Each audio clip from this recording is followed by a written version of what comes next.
What's going on, guys? My name's Tarun Shetty. Welcome to the Convo Sutra. Here with one of my favorite. This is going to be one of my favorite episodes. I already know that right now. Shazia Pascal sitting back in on the panel. Your energy, by the way, calms everyone. I told you this. You sedate people. Your energy. I've been told that I should be on some kind of meditation app, but I have yet you to do proceed. have hold on, that voice. Yeah. Yeah, right? If I just calm. listen to your voice, it's very calming if I don't look at you, yeah. Well, thank you. Look, all of us were like... Shazia actually lives in Texas, and she came back, and she was so amazing as a guest. I was like, Shazia, you got to come back and sit on panel next time. So she flew from Texas to be on the podcast. And what were you saying earlier? Only You're for like, there was a lot of fear-mongering because you said it was chill here, and everyone told you to bring your passport. Oh, people were like, you should not be going to LA right now. It is chaos over there. They will stop you in the streets. They're checking your passport. And then there's all this, because my parents did immigrate here, and I also did. I'm not born in the United States. She's illegal. So ICE might invade the Convo Sutra in the next 40 minutes. Hey, when your phone rang earlier and you're like, Shazia is right here, I was like, they're coming for me. No, but honestly, my parents became citizens and I naturalized in 1985. But on the internet, it tells me that I need extra paperwork, especially if I'm coming to LA. I need an N600 to prove my... That sounds like a gun. What is that? It's a certificate of naturalization. Oh, okay. I don't have that. Yeah. My parents did this in 1985. Why would I carry that around with me? Yeah. So apparently I need to get that. I don't know. I don't know what to believe anymore. It's hard. It really is. I just don't listen to anything anymore. I told Shazia to bring one of her print campaigns, her photo shoot from Vogue, and be like, "This is me, my ID." And just give it to the cops if you get stopped. I'm pretty sure she'd get away quick on that. They don't think that I'm causing trouble in No, they're in like, the just look at the United magazine. Here you go. Not with Yeah. What a voice. strange time to be alive. Yeah. Yeah. But I guess in history, throughout history, things like this happen, and then it becomes. It's always part of something history. drastic for course correction. Yeah, always. Yeah. Yeah. Nihan, Agreed. Are you here legally? Just put me out there. Are you? I mean, I wasn't born in America, but I Case do- closed. I'm a citizen. Don't take Okay. me. Yeah, no, I have dual citizenship. Oh, okay. With Turkey and America. Yes. Oh, sweet. You guys are all established actors, which is actually one of my questions to both of you because you're both insanely attractive and you're in Hollywood. How has that affected your careers? I mean, do you feel like being attractive is a compliment? Because you're super funny, and I've always told Shazia, I think it works against you sometimes because people don't know how funny Shazia is. Thank you. Do you want me to go? Yeah, Okay. you go first. I think that if I didn't look the way that I did in my 20s, I may not have broken into the industry. I must say, looking back, when you think about your essence or what you were cast for, I was only cast because of how I looked. Definitely got me ahead. It got me agents. It booked me huge jobs. And like Tarun said, though, nobody wanted to see past it. And so they would not see me for the comedy roles, even though I'm trained at the Groundlings. I'm very, versed in improv and comedy. And so it is like a juxtaposed type of thing where my looks don't match my talents. So then I have to play into what Hollywood wants me to play, which is just basically a furniture piece. Which is interesting because this idea that you have to look a certain way to be funny. Absolutely. Which is insane. It is. Right? Yes. Yeah. And it's not so much for men. Maybe No, I it's for men prepare. too. It's for men too because I've had callbacks, I've had producer sessions for sitcoms and comedy stuff, and then they will say I don't look nerdy enough or I don't look Indian enough. Happens a lot. Yes. Yeah. I got that exact. They don't want me to look this way, even though I'm funny. I have an Asian guy friend, and he's like, I have to gain weight and not look a certain way because they have a image of what an Asian guy should be like in a film. Yeah. Because I'm like, why are you not getting a six pack or whatever? We had this conversation about working out and stuff like that. And he's like, because I would be cast less. Yeah. I was like, interesting. I don't know. I wouldn't want to give up my health if they get cast in Hollywood, though. Yeah, I don't know. It's just what he goes out for a lot. I mean, I don't think we can focus on that as a limitation. Life will present as it should, but those are definitely some realities that we all face, I think, at times. Absolutely. Well, you know what's interesting? I recently went back and looked at all the jobs that I booked over the last few years, and I was like, "What is the one thing that's in that is the through line of all of them?" And it was that I was not playing myself. I was playing an absolute character, and I was going above and beyond and surprising people. And Like I the Johnny did. Depp of Pakistani women. I guess. And I thought, oh, wow, we're in this era where everyone's telling you, just be yourself. Bring you to the audition. Just be you. I don't book those. I don't know why. But when I look back, I played that mystical woman. Like, that is not with the evil one where you were like, Shazia, I'm scared. What was the one you just went out for? Like you had Tourette's or something? I just was pinned for a show where I was struck by lightning. I had a stutter and my thick accent had come back. And I just owned that character in a way where How'd you research for that? To like do a stutter and stuff? So I researched being struck by lightning and what it could do neurologically to a person. And so it said that if a stutter did happen, it would come with like a twitch. So I gave her a twitch. I gave her a different kind of stutter than someone who would be born with a stutter. So I did research it very well. That's interesting. And I really took the time to create this character. But I approached it as, this is going to be something I'm going to show my kids and they're going to love. They're going to think it's hilarious. That's and then lo awesome. and behold, my agent's like, well, you're on the short list. I'm like, what? I love it. Is it also because you feel like when you have that, you're just completely in your zone. You're just having fun. Absolutely. Because you can let go completely. Yeah. Right? There's no self-judgment. I feel like sometimes that's the best. And it's always like the ones that you're like, this is going to be Yeah, insane and crazy. Yes. And I'm just going to like do whatever. And then you're like, oh, wait, I booked it. Because it's the most Exactly. freeing. Yeah. Yeah. Have you ever done a part like that? What? Where you're just like totally opposite to what you are as a person? Maybe. I don't know. There was one. So it was like there was the pilot for The Walking Dead, the sequel. And I had got an audition and it was to play a professor at like a college. And I was like, there's not a chance. They want 55 to 60. Like, what am I even doing? But I was like, this is a cool challenge to audition and pretend there's a bunch of students instead of talking to one person. I'm like, how do I play that? You're so like a professor here on the I booked it though. I didn't Oh, book it. there you go. But that's why because I was like, I'm not getting it. Exactly. So I went in and I said, okay, this is I'm doing this for me. Yes. And my friend's the teacher, so I said, help me make it look like I'm talking to 60 kids and make it look real. Like that's an interesting audition. You're usually Yes. auditioning with one person. I was like, how do I use this room? I just gave it everything I had, and then when I booked it, I thought there's no way because I look way too young. I even grew a beard. When I went to set, they're like, shave that. That looks stupid. Wow. But yeah, I'd say that's the one time where I was like, this makes no sense. Yeah. Yeah. That's the thing. They'll change the age range if you're right for it. Yeah. That's the Christmas movie I did. They wanted 50 to 60. They don't really know a lot, like you No. said, unless it's super specific. It's like their preconceived gauge on it, Yes. and then you bring it, and they go, "Oh, this works. I like this a lot." Exactly. You can still book a lot. Come on. You're not even like a MILF. You're just like, you can look past 30s if you wanted to. Thank you. You're welcome. This is why Shazia keeps you around. You're the best. I am the best. hype man. We go way back. We do. What about you, Nihan? I never really saw how people looked at me. I think it's like the way I grew up and like I was always just kind of working or school or whatever. So it took me a second to, I think, realize, oh, I look this way and this is maybe why I'm not booking, or maybe I'm booking certain parts or whatever. But as I like got older and you kind of own who you are, and like there are advantages for sure. But there's also, I mean, I'll just talk about a recent experience I had because I'm breaking into producing and I really love it. I'm like getting nervous talking about it. I was having dinner with this guy, producer, works at Warner Brothers, whatever. And I've really looked up to him for like the past like 8 years. And friends, there's nothing, he did.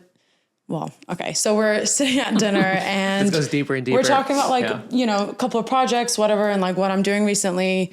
And I was like, oh, that's a really cool one, whatever. And I'm like, if you need a producer on it, I will love to like, help out. I'm a hard worker. He knows how I grew up and all the stuff. And he straight up was like, Nihan, you're too distracting on set. I can't hire you. Wow. How'd that make you feel, honestly? I mean, I'm nervous talking about it because it's like, you're taking away my rent money, like my survival. Yes. Like, That might have been What? just an excuse though too. You might be too distracting for him. I as think well. there's a lot of That's reasons. actually I what think he it was was saying. very personal. Yes. Yeah. He might not have wanted to hire her, so he was trying to like also complimenting you at the same time, you know? That's Because a hiring a producer shitty is way of also, doing it, I think. it's not easy to just to hire another producer, like, oh, here's somebody, you know what I'm saying? Especially a I studio. get you, but I I think absolutely know how it works. Yeah. And I agree with you, but he definitely could have. And it wasn't just like one specific project. We were talking about like certain things. And he it was just objectified the like, shit out of you. Yeah. It's bullshit.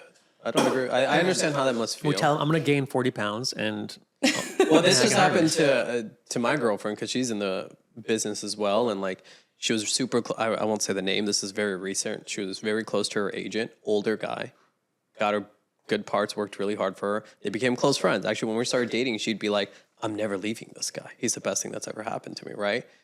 Fast forward to like a month ago, they were hanging out because she was on 2 episodes of the show, and they're watching it together.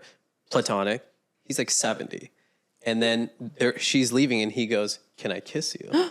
And she was like, "How is what?" That's that generation when you said his age. So I know other people who have managers and agents that are in that age group where that was very common. But that's what what Before was he Me doing when he Too, was- it was very I'm shocked that he said, "Can I kiss you?" acceptable. What kind of game is this? You just Exactly. go Well, for But the the thing kiss. is, like, Seventy. she was just like, first she questioned her own discernment. Yeah. Where she's like, it's an older guy and they were friends. She was like, he was like an older, figure that was like someone I could go to. And then of course, like 2 months later, he had sent her a letter talking about how like she's a piece of shit, and it's just like super invasive.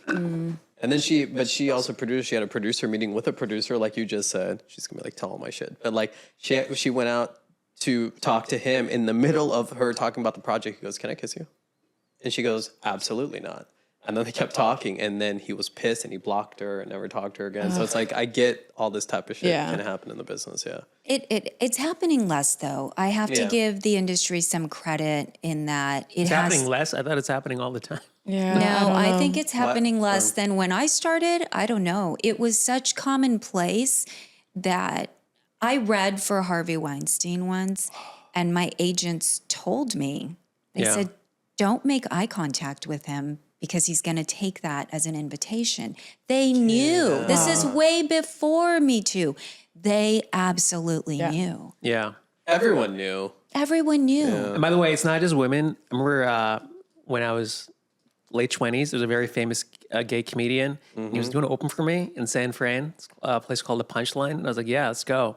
So I get in his Mercedes, we're driving this SF, right? I thought it was like Friday through Sunday. And he's like, by the way, we might not be at The Punchline. I'm like, where are we performing at? He's like, well, I'll get you a guest set at The Punchline on Sunday. I'm like, so we have no shows? He's like, no. I'm like, this is halfway. I'm like, so I'm basically driving to hang out with you in SF. I'm like a boy toy. I'm like, and I was like, dude, I'm turning around right now. We were right by San Fran. So like we got like a pizza. I was like, I'm gonna need some food. We got the pizza and we turned right around. Dude, good for you. Yeah, I was about to choke him out in the car. I was like, dude, Wow. you know I'm not even gay. Like, why would I even like agree to this? Because that's happened to me so many times in this business. I was actually at the Soho House for dinner for a legit film, and the producer leaves, and the director goes, "Oh, let's go to the photo booth." And I kind of looked. I was like, "Okay." I'm like, if you try anything, I'm gonna punch you. But I just went along with it. Go to the photo booth. It looks like he's looking at me like a melted chocolate. You look at the photos, he's just like this. Like that. I'm like, are you kidding me? And then the next day he goes, hey, he lived in Brentwood. He goes, hey, you want to come to my house? I'm going to have like a little get together, like a little social event. I was like, yeah, like who else is going to be there? And he couldn't even lie. He goes, just you. And I was like, all right, this guy wants my booty. Yeah. And so I didn't go. My booty. Yeah, he want that booty. Yes, Yeah, it no, does. it happens. But, you know. This episode's hilarious. No, everyone's going to look like, oh, they're complaining because they all... It's normalized after a while. I mean, I'm almost insulted now when guys don't hit on me. I'm like, I'm still here. No, you just got to go to the Abbey, dude. I got licked at the Abbey. Wow. So it's bad. I never went back. It was the craziest. Abbey was terrible that one time, yeah. I went to support a gay friend who broke up with his boyfriend. Oh, And You got licked. it was bad. I went to the bathroom. Everyone knows the guy rules. If there's all these empty urinals, you skip one. You don't get next to like I'm there, open bro. space. This guy gets next to me. I'm peeing, and every guy knows you do the rule. Tarun, you know, hey, what's up? And that's it. And then you look straight. You nod, you look straight. So I'm looking straight. I could also be the give me a blowjob nod. Well, Yeah, no eye Do you know what contact. he did? I'm just doing. He's staring at me. He's like just looking at me, and I'm peeing. I can feel his eyes, and then he looks over and looks down. Oh dear. And I'm like, what the fuck? And then he goes, "Are you Indian?" And I'm like, "Yeah." He goes, "I love Indians. I've never stopped peeing halfway in my life. I got these muscles together. I stopped peeing halfway, and I walked out of that spot." Hey, sorry to interrupt. If you like this episode, please like and subscribe. It helps us so much. Thanks. Are you enjoying Texas? Texas is. You were like, I'm out of LA. Like, this is enough. It is. I do miss so much about LA, but Texas has done me very well, and I like my pace of life.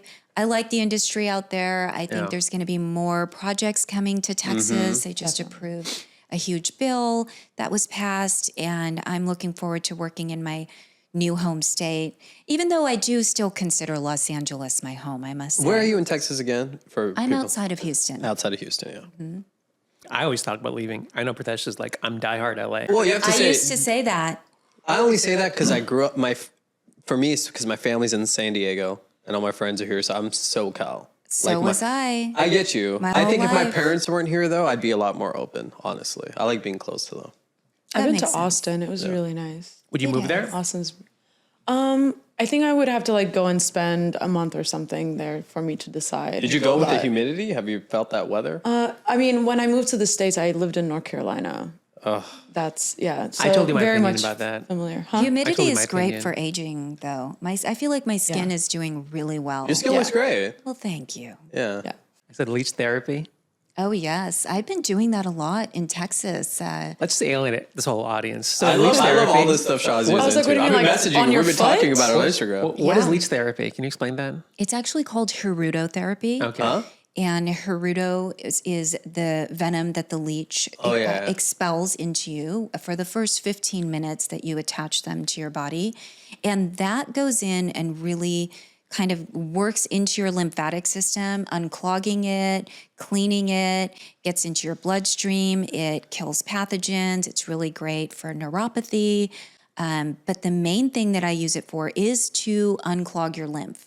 And your lymph is basically like the plumbing of your body, right? It's where all the toxins go to be purged, and then you sweat and you urinate and all those things that expel toxins. Like it's an Because actual their leech? Herudo has a numbing agent and also a similar components to morphine. So it feels That's really why she does it. That's why she does it. That's why Shazi's like, Yeah, yeah, morphine. That's This good. is off the chain. Say this on camera. I got a facial. Yeah. No, you didn't say it on camera. You said Oh, it before. Cleopatra's facials that she was famous for were leeches. Yes. Okay. And honestly, I Tarun, got let them see your face. Look at how sure. beautiful So I got it is. done 3 months ago, and I liked it so much. I went back, and I was like, it was just nice. I felt like I never do anything to take care of my Self-care. self-care. So I just was like, well, I'll go back and do it again. And it Do you was, see a difference in your? I don't even know. I don't even I care. see a difference. Well, I think, but you don't look in the mirror and you don't feel like your skin's smoother. You feel. I feel better. like I look like shit every day. Whenever I wake up in the morning, I'm like, oh my God, Why what's going would on? you say No, that? you No, look I do. great. I swear. I think you're aging really well. Yeah. Yeah. Thank you. You look great. Don't you think you look better now than you did before? No, You know. no. I feel like I look better now than I did in my early 20s. dude, are you kidding me? I was killing it in my early 20s. Are you saying you're not killing it No? now? Yeah, you were. No, come on. You like cringe when you said that. You were like, yeah, you were. No, you absolutely were. I do think you're looking really good right now, though. I think that maybe you're critical of yourself because you're comparing yourself to who you were in your 20s, but you look really good. Thank you. Go facials. And my friends who've known you say? you and me, goat facials. Oh, Go facials. Oh, I Wait, was so like, this is wait, a goat facial. I have to try this. I'm in LA. Where's that? Where's this going the on? goat Yeah. just like licks your face and you're just laying there. I would sign up for it. Have you done any What of is the, this? Have you done any of the Eastern stuff? Because we're talking like my mom raised me on those turmeric facials, which I do all the time. Oh, especially when I go home, the hair oils that I was telling you Absolutely. about. Oh, I they went to work school for so Ayurveda, well. so of Yeah, course, yeah, so I'm you an know. Ayurvedic practitioner. I do all of that. I do all of it too. My mom puts tomato juice on her hands to keep wrinkles. Like my mom's gonna be 65 and she's amazing. Yeah. She looks so good. She's Tomato never done juice? anything. Well, brown don't frown. wow. No. Well, no, but she's been doing all this for like 40 years self-care. Onion oil on her hair, like Oh, yeah. egg and yogurt on her face. And I was like, I used to be like, what are you doing? But it works. Yeah. Not to have another awkward segue, but all of you have kind of segued into other career things as well. You work also part-time as an agent, if I'm not mistaken, right? I work for an agency and I help the agents. So I am on the boards and I see the breakdowns and I do submit and do backup. But the main thing that I do at the agency is I help new talent and I develop them, get their profiles looking up to date, schedule photo shoots for them. I help them with their self-tape setup. So I really just kind of help build up the new talent. Do you actually enjoy that? Like you enjoy profiles and helping the new actors? Like, do you feel like it invigorates you or something? It does. It fulfills that need in me that's service and pass it on and helping others. And it's something that I know so well. I know this industry. I have so much to share. And the talent that listen to my advice and do what I say, I mean, they're really Oh my God. doing well. We're so different. You don't want to help You used to be people. an agent too. Yeah, I worked with these high level celebrities and they were so ungrateful to everything. Yeah, I but did you for were them. working with celebrities. She's working with new talent. That's Yeah. different. Don't you think you would have maybe a different opinion if you're working with like new talent who are open and wanting to learn? I think with new talent, it's really hard to monetize that. People want to hire these established brands. For me, I found I used to work with Tyrese, who was like coming off of Fast and Furious, and it was so much easier when the client wanted him. Then I can kind of negotiate. My biggest problem then was like dealing with Tyrese. You know what I'm saying? So it goes half and half. What was hard about dealing with Tyrese? He was great, by the way. He really gave an opportunity for him. If I were to be like, hey, do this deal for $50,000, he's making millions off Fast and Furious. Why would you want to waste his time doing something? Well, that's fair. Totally fair. I mean, he's a smart guy and he's done incredibly well and he's talented. So he deserves all of it. But, as someone who's on that side, though, it's your job to kind of bring these two worlds together. And it's challenging. I think every level has its own challenges. So Yeah. What inspired you to get into producing? I feel like I find really like a joy in putting people together.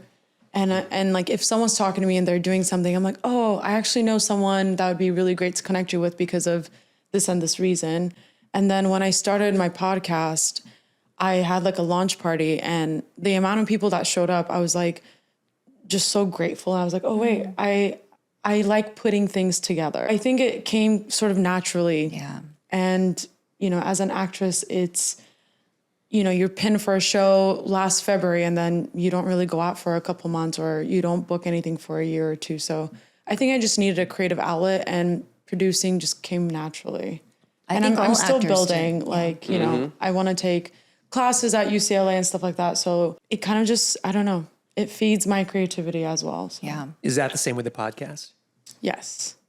I really enjoy it. I love talking to people and I love finding out like how they grew up and why they want to get in this business and like, what works for them or their craziest auditions and stuff. I get really curious and like excited about people and just hearing people's like different backgrounds every time I have a guest. It's just fun. But it's also the community too. I feel like I was having this conversation with a writer friend of mine who just sold a script and I'm really happy for him. And he was like, people don't actually help each other here. And he's not wrong. He's not wrong. But like the right people, I think, do. And it's genuine. And it's not because you want something back or it's not like a month later, it's like, hey, I helped you do that. Can you do this for me? I've never been that. And I think it works for a lot of people in this town.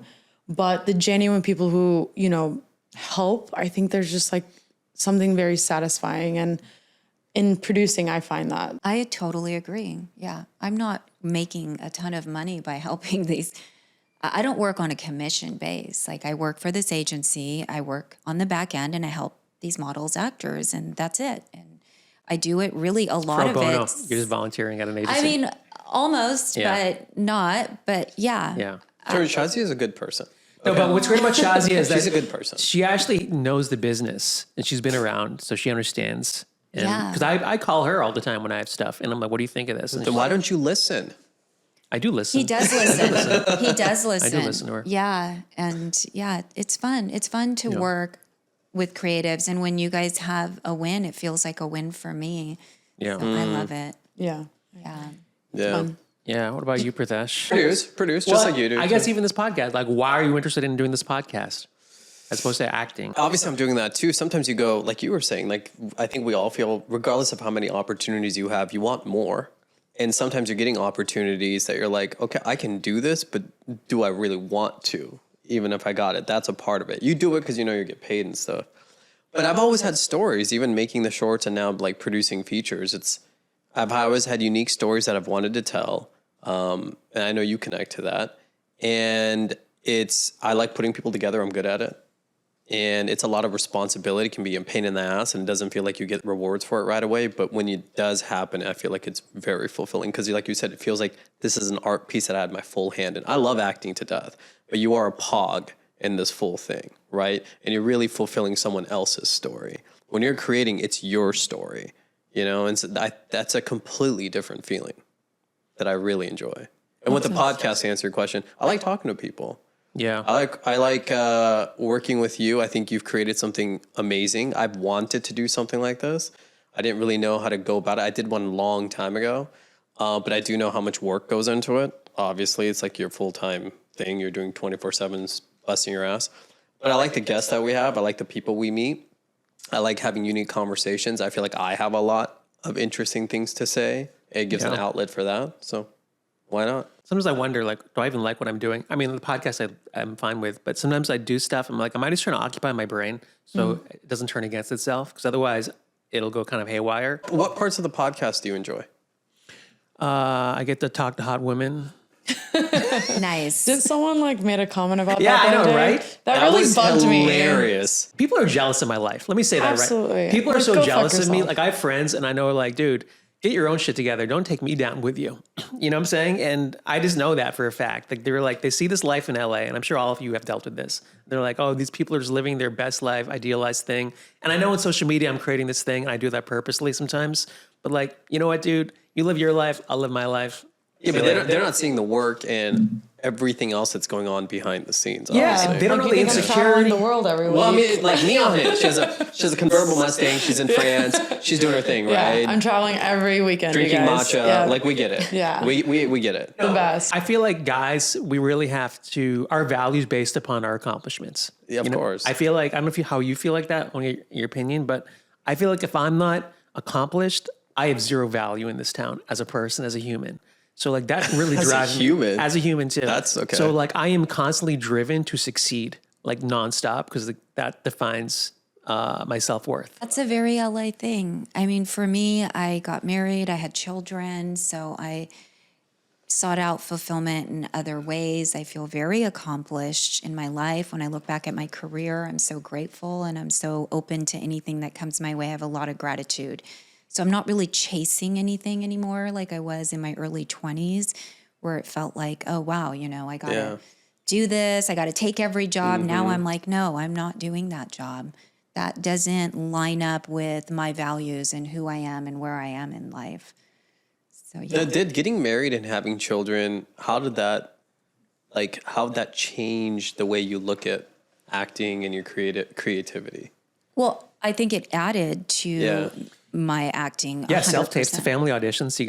You got kids. All in of the us are auditions. making money. Yeah. No, I, That's why you have you go kids. through real life experiences. Yeah. You change so much. You see the world differently when you have children. You see life in a whole new light, and I'm not saying it's for everyone. I have friends who didn't have kids and they also have matured and have gone through experiences and they see the world in a whole new light as well.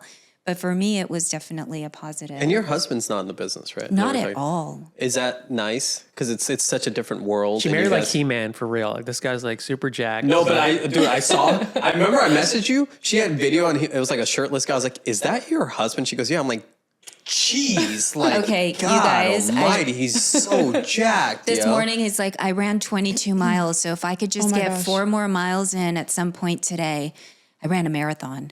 A full marathon. Just on, It's so Saturday annoying. morning. That's so annoying. It's just And, so irritating. It's not. I think if, No, it's if irritating he's- for me because I can't do that, and that pisses me off. No, but you can. He's almost 50. Listen, if he can do it, 22 miles. amazing. Yeah. Jeez. It's funny to me that Shazia's the out of shape one in the relationship. That's crazy. it's true. Because you're I'm stunning. so fat. Yeah. Hold on, real quick.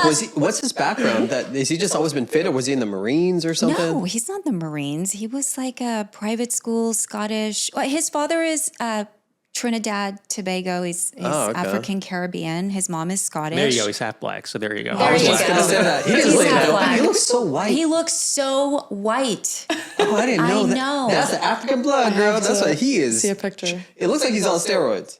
Okay, Nice. He-Man. He looks like he's on steroids. He Yeah. spends- He's not, I know, but he's I'm saying he not- looks like it. He spends a lot of time on his fitness and his. So you're into black physique. dudes. Let's be clear about this, the audience. Chazi's in the black guys.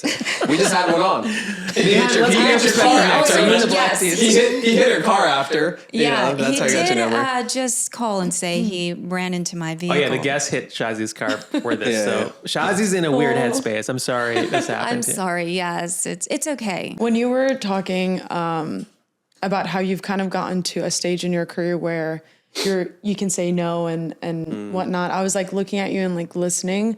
I feel like that's a form of, everyone has a different definition of success, but I think that's a level of success that I am trying to like get to, and it's like really inspiring to hear you like say that, because you know I told you, you guys should connect. You learn a lot. yeah. Absolutely. How do you think the industry is now? Like, because everyone's saying it's slow, but then there's people It's booking. transitioning. It's transitioning people. It's It's taking Texas. testosterone pills. Yeah. It's in Just a like the people. It's in doing the a same. transition, and honestly, I'm on the breakdowns. I'm on the boards every day. It hasn't been this slow since COVID. Damn, it's like that? Slow. It's I not feel that it, slow, but- but it yeah. is definitely, people are kind of holding back right now. So it is slow for sure, but I think that it's kind of birthing something new. I was feeling that as I was driving into Los Angeles this morning. I get off on Sunset Boulevard. I've taken this exit millions of times in my life. And usually there's like negative graffiti or gang graffiti. And then it was just like beautiful graffiti that said, God loves you. And I was like, I feel that for LA right now. I really do. I feel like there's this big change happening where it feels chaotic right now and it feels angry, but I think that love is on the horizon. I do. But I agree. Look at Tarun. I love when you say the positive stuff. All I do is I listen to you and I watch his face because it's beautiful. She's like driving through downtown LA. There's like Mexicans being deported, like handcuffs, crying, God loves you.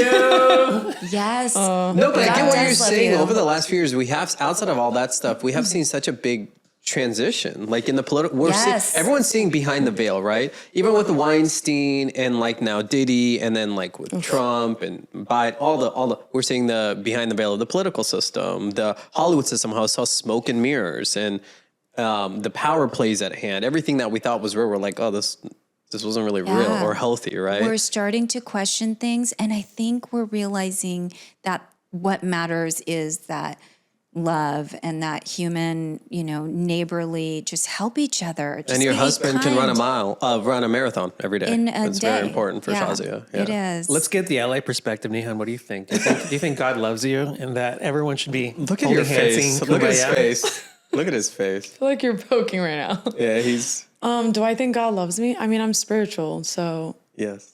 I believe in something. I believe in energy, and I think, I think we talked about this the other day. Like, the more you put your energy in a certain space, that's going to expand. Like, the more work you do in your space, I feel like that attracts more work in that. Yeah. That's what they say. Where focus goes, energy flows. Yes. Thank you. I was Basically. talking to Shah. I was telling the story yesterday. I know this Bollywood star. Like, I don't want to say her name. Yeah, I know. She called from India like 2 nights ago, and she was like, "What are you doing?" And I was like, "Oh, I'm doing this stupid podcast. Like, it's killing me." And she's like, "Why are you so negative?" Thinking, because you're a Bollywood star, like everything's great in your life, And I was thinking, you have all these wins, but sometimes like the frustrations add up, where like it affects me mentally. You just want like one win to like just kind of set you sailing. Then I also think, even if I have that big win, maybe I'm just wired like this. 'Cause, You like, It's are. never You enough. absolutely are, Tarun, because if I look at your life, it is a series of wins. Yes.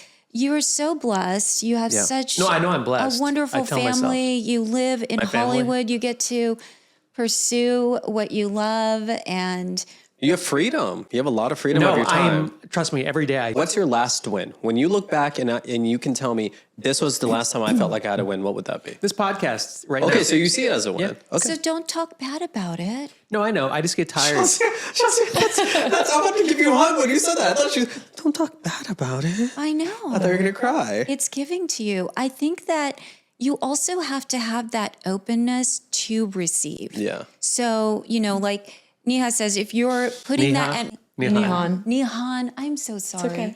Nihan said, Ni hao. listen, nobody wrote down her name for me. That's okay. It's And brilliant. all y'all are talking with an accent, so I don't know. All y'all.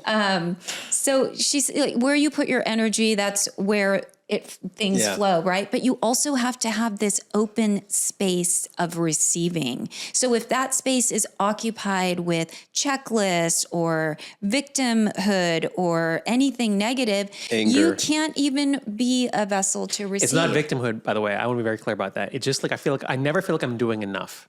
Even like when I I'm get working, that. I feel like I'm never doing enough. Like I always feel like I'm drowning, even when everything's going great. Like I don't work a day job. I'm very blessed. I don't have to work a day job, and I can put all my time into this. Even then, that's not enough. I'm like, that's why I feel like this. But that's to a be lot of successful. anxiety. I've always been like that through high school. Like that's why I did You're an well in school. overachiever. I have to like do well and everything. And in When's the last Hollywood, time- there's no tangible thing I can grab onto. Do you feel like you ever have a hard time being proud of yourself? Yes. Because I do too, so I connect. I'm not even, Yes. I'm preaching to the choir here.